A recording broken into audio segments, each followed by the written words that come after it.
டெல்லியில் குடியரசு துணைத் தலைவர் ஜெக்தீப் தன்கரை சந்தித்து பேசிய ஆளுநர் ஆர்.என். ரவி. மசோதா நிலுவை விவகாரத்தில் ஆளுநருக்கு எதிராக உச்சநீதிமன்றம் தீர்ப்பளித்த நிலையில் சந்திப்பு. குன்றத்தூரில் நடைபெறும் விழாவிற்கு வேனில் சென்ற முதலமைச்சர் மு.க. ஸ்டாலின் வழி நெடுகிலும் காத்திருந்த மக்களை சந்தித்து கோரிக்கைகளை கேட்டறிந்தார்.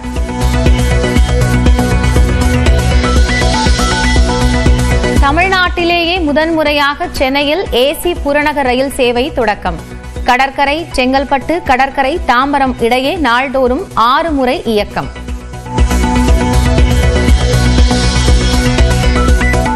சென்னையில் ஏசி புறநகர் ரயிலுக்கு பொதுமக்கள் வரவேற்பு. கட்டணத்தை குறைக்க வேண்டும் என வலியுறுத்தல்.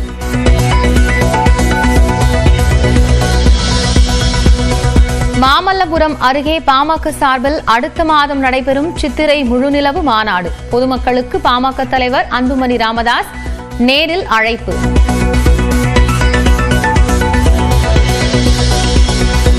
பாமக விவகாரம் குறித்து பேச கட்சி தலைமை எந்த கட்டுப்பாடும் விதிக்கவில்லை என திலகபாமா விளக்கம்.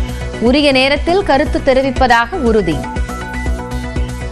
இல்லையே, என்னை யாரும் வாய்ப்புட்டு போட முடியாது. ஆனா எந்த இடத்துல எது பேசணும்னு பேச தெரிந்தவள் திலகபாமா.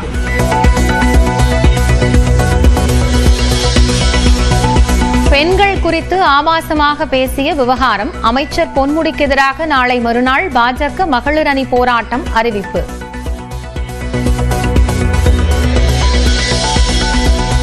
அதிமுக கூட்டணி குறித்து எதிர்வினையாற்றக்கூடாது என பாஜகவினருக்கு தமிழக பாஜக மேலிட இணை பொறுப்பாளர் சுதாகர் ரெட்டி அறிவுறுத்தல். கூட்டணி குறித்து யாரும் பேச வேண்டாம் என்று பாஜக நிர்வாகிகளுக்கு மாநில தலைவர் நயினார் நாகேந்திரனும் அட்வைஸ். சென்னையில் ஜூன் மாதத்தில் 100 மின்சார பேருந்துகளை பயன்பாட்டிற்கு கொண்டுவர நடவடிக்கை. 5 பணிமனைகளில் சார்ஜிங் வசதி உள்ளிட்டவற்றை ஏற்படுத்தும் பணியில் மாநகர போக்குவரத்து கழகம். நடிகையும் பாஜக நிர்வாகியுமான குஷ்புவின் எக்ஸ் பக்கம் ஹேக். பாஸ்வேர்டை ஹேக் செய்யர்கள் மாற்றிவிட்டதாகவும் இன்ஸ்டாகிராமில் பதிவு. வக்ஃபு திருத்த சட்டத்தை திரும்பப் பெற வலியுறுத்தல். கோவை உக்கடம் பகுதியில் கருப்பு கொடி ஏற்றியும் மனித சங்கிலி நடத்தியும் போராட்டம்.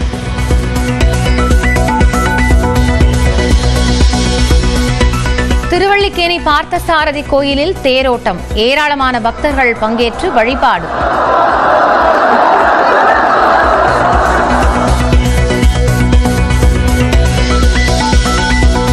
சூர்யாவின் ரெட்ரோ திரைப்படத்தின் பாடல் மற்றும் இசை வெளியீடு. தான் ஒரு நடிகர் என்பதை விட அகரம் ஃபவுண்டேஷன் மூலம் 8000 பேர் பட்டதாரி ஆனதே தனக்கு பெருமை என சூர்யா கருத்து. நான் சொன்ன மாதிரி 10th ஃபெயிலு 12th ஃபெயிலு காலேஜில் ஆவரேஜ் ஸ்டூடெண்ட். பட் எனக்கும் ஒரு வாழ்க்கையை கொடுத்து அது மூலமா எனக்கு ஒரு சக்தியை கொடுத்து இப்போ கிட்டத்தட்ட ஒரு 7000 8000 தங்கைகள் தம்பிகள் வந்து பட்டதாரி ஆயிருக்காங்க.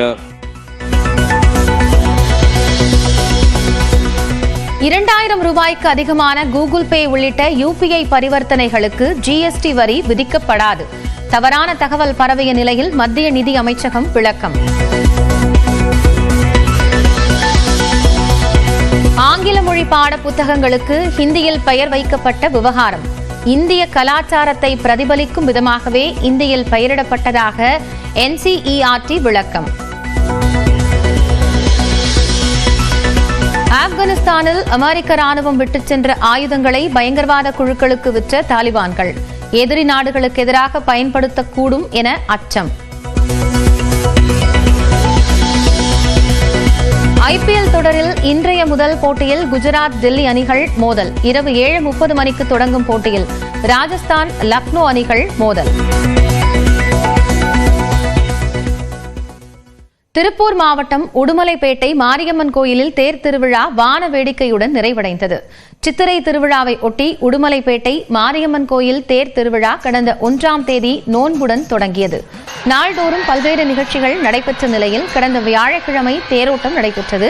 இதனைத் தொடர்ந்து வான வேடிக்கையுடன் தேர் திருவிழா நிறைவடைந்தது.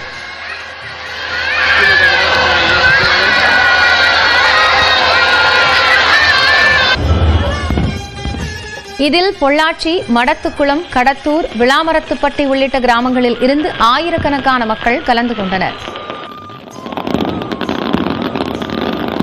வானவேடிக்கையோட இன்னையோட நோம்பு முடியுதுங்க. ஜூரி எல்லாம் லேட்டா போட்டாலும் மக்கள் எல்லாருமே சந்தோஷமா என்ஜாய் பண்றாங்க. எல்லா வருஷத்தையோட இந்த வருஷம் சிறப்பாக பண்ணியிருக்காங்க. பொதுமக்கள் எல்லாம் நல்ல ஏற்பாடு பண்ணி கொடுத்துருக்காங்க. ரொம்ப அற்புதமா இருந்துச்சு. நாங்க பார்க்காத வெடியெல்லாம் பார்த்தோம். ரொம்ப சிறப்பா பண்ணியிருந்தாங்க. இந்த குட்டை எல்லாம் நல்லா இருந்துச்சு. நல்லா கூட்டமா வந்திருந்தாங்க. நல்லா வேடிக்கை நல்லா பார்த்தோம். தமிழ்நாட்டின் முதல் குளிர்சாதன புறநகர் ரயில் சேவை சென்னையில் பொதுமக்களின் பயன்பாட்டிற்கு கொண்டுவரப்பட்டது. தமிழ்நாட்டின் முதல் குளிர்சாதன புறநகர் ரயில் சேவை சென்னையில் பொதுமக்களின் பயன்பாட்டிற்கு கொண்டுவரப்பட்டது.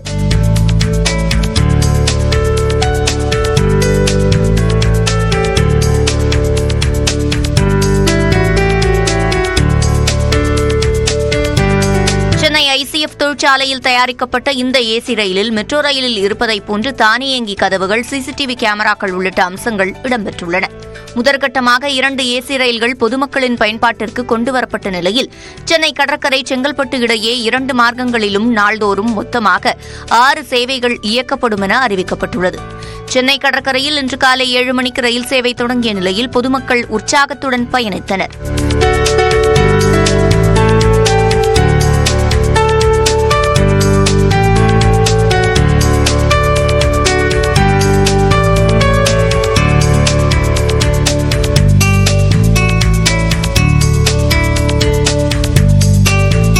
ஞாயிற்றுக்கிழமை ஏசி ரயில் இயக்கப்பட மாட்டாது என கூறியுள்ள ரயில்வே நிர்வாகம், சென்னை செங்கல்பட்டு இடையிலான அனைத்து ரயில் நிலையங்களிலும் தலா 1 நிமிடம் ரயில் நின்று செல்லும் என கூறியுள்ளது.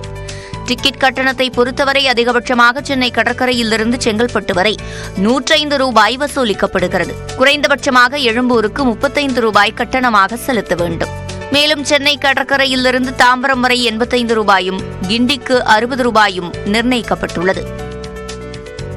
சென்னை புறநகர் ஏசி ரயிலில் பயணித்த மக்கள் மகிழ்ச்சி தெரிவித்துள்ளனர். ரொம்ப நாளாக எல்லாம் எதிர்பார்த்துட்டு இருந்தாங்க.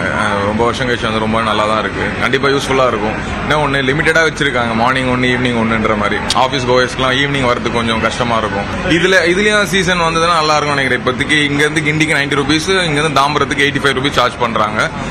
ஓவராலாக மந்த்லி சீசன் ஒரு அமௌண்ட் வந்ததுன்னா கண்டிப்பாக பெனிஃபிட்டாக தான் இருக்கும் நினைக்கிறேன். பட்ஜெட் வரைக்கும் கட்டுப்படியாகல. நம்மனா மாச சீசன் டிக்கெட்டு அது நாங்கள் ஒன்றும் பண்ண முடியாது. ட்ரெயினில் போகிறது ஆசை, ஆனால் பட்ஜெட் கம்மியாக இல்லையே. ஐயா சூப்பராக இருக்குது ட்ரெயின். போகிறது ஏசிலாம் ஃபுல்லாக போட்டுக்கிறீங்க. ரொம்ப சூப்பராக இருக்குது.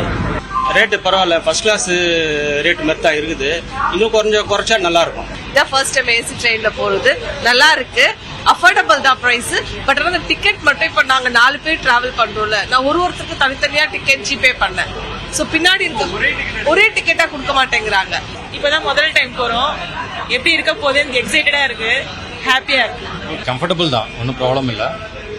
பட் காஸ்ட் வைஸ் கொஞ்சம் அப்படின்னு தெரியல. பட் அது 30 ருபீஸ். பட் இது 1.5 கொடுத்துருக்காங்க. பட் நடிகையும் பாஜக நிர்வாகியுமான குஷ்புவின் எக்ஸ் தள கணக்கு ஹேக் செய்யப்பட்டுள்ளது. தேசிய மகளிர் ஆணையத்தின் முன்னாள் உறுப்பினரும் பாஜக நிர்வாகியுமான நடிகை குஷ்பு தனது எக்ஸ் தள பக்கத்தில் பல்வேறு அரசியல் கருத்துக்களை பகிர்ந்து வந்தார்.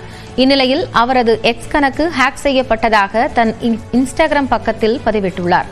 அதில் தனது எக்ஸ் பக்கத்திற்குள் தன்னால் நுழைய முடியவில்லை என்று குறிப்பிட்டுள்ள அவர், கடந்த 9 மணி நேரத்தில் அதில் பதிவான கருத்துக்கள் தன்னுடையது அல்ல என்றும் தெளிவுபடுத்தியுள்ளார்.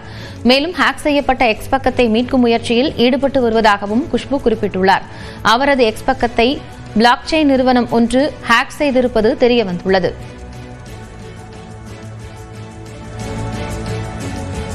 ஐ திங்க் அதை நேத்து நைட் ஹேக் பண்ணிருக்காங்க. ஏன்னா நேத்து நான் எதுவுமே பண்ணல. ஏன்னா நேத்து தான் டெல்லியில இருந்து திரும்பி வந்தேன். Okay ma'am. ஓகே. ஸோ காலையில பார்த்தாக்கா எதுவுமே என்னால உள்ளே போக முடியல. அப்புறம் என்னுடைய இமெயில் ஐடி இருக்கட்டும், என்னோட பாஸ்வேர்டு இருக்கட்டும், என்னுடைய ஹேண்டில் நம்பர் நேம் இருக்கட்டும், எதுவும் என்னால உள்ள போக முடியல. அப்புறம் போய் லாக் அவுட் பண்ணி லாகின் பண்றதுக்கு பார்த்தாக்கா அப்புறம் வருது அது வேற இமெயில் அக்கௌண்ட். என்னுடைய இமெயில் அக்கௌண்ட்ல இருந்து வெளியில வந்து புதுசா ஒரு இமெயில் அக்கௌண்ட் கிரியேட் பண்ணி உள்ள போயிருக்காங்க ஹேக்கர்ஸ்.